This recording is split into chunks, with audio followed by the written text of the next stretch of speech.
আপনারা কেউ আমার মাকে নিয়ে আজে বাজে কমেন্ট করবেন না। খুব কষ্ট লাগে জানেন, সবার ঘরেই কিন্তু মা বোন আছে। সেদিন কিছুদিন আগে একটা ভাইয়া কমেন্ট করছে যে তোমার মার জন্য তুমি সংসার করতে পারবে না, এত মা ভক্ত মেয়ে ভালো না। কোন সন্তান আছে যে তার বাবা মাকে ভালোবাসে না? প্রত্যেকটা সন্তানই কিন্তু বাবা মাকে অনেক ভালোবাসে। আর বাবা মাকে যদি ভালো না বাসেন তাহলে আমি মনে করব যে আপনার ভিতরে কোনো মায়া দয়া কিছুই নাই। কারণ এই পৃথিবীতে বাবা মা এমন একটা জিনিস যে আপনি সেখানে গেলে আপনার হাজার কষ্ট থাক, আপনি অনেক শান্তি খুঁজে পাবেন। তাই বলি কি, বাবা মাকে কখনো অবহেলা করেন না। আর এমনভাবে মানে কলিজায় আঘাত দেওয়া কমেন্ট করবেন না কেউ, দয়া করে। খুব কষ্ট লাগে। আমার মা হয়তো আপনাদের মা অনেক ভালোভাবে বড় হয়েছে, মানে কোনো কষ্ট নাই, আপনার বাবা সংসার করছে, কিন্তু আমার মা লাইফটা একদম অন্যরকম। ঠিক আছে?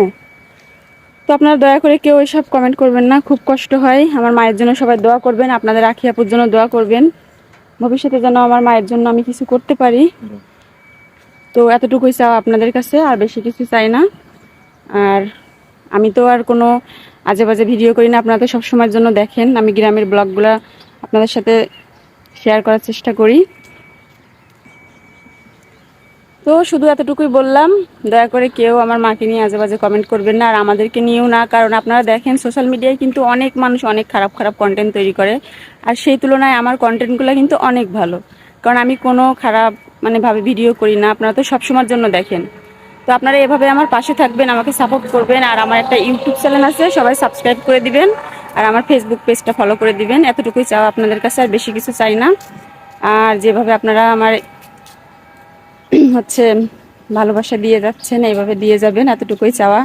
আর ভবিষ্যতে যেন কোনোদিন আমার মায়ের দোকানটা আমি একটু অনেক সুন্দর মতো সব কিছু পরিপাটি করে দিতে পারি, আর দোকানে যেন কিছু টাকার মাল জিনিস উঠিয়ে দিতে পারি। সবাই দোয়া করবেন। আপনারা যদি আমার এভাবে সাপোর্ট করেন, ভালোবাসা দিয়ে অনেক দূর এগিয়ে নিয়ে যান, আপনাদের জন্য হয়তো সম্ভব হবে, তাছাড়া সম্ভব নাই। কারণ আমার তো আর কেউ নাই যে তার পিছু ধরে আমার অনেক দূর আমি এগিয়ে যাব। তো আপনাদের কাছে এতটুকুই চাওয়া। আর মনে কেউ কষ্ট নেবেন না যদি কারোর সাথে কোনো বিয়াদবি করে থাকি, ক্ষমা দৃষ্টিতে দেখবেন।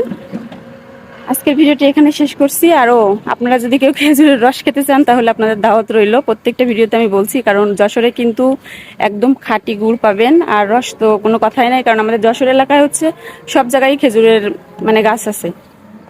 তো সবাই ভালো থাকবেন, সুস্থ থাকবেন। আপনাদের আখি আপু। আজকে ভিডিওটি এখানে শেষ করছি।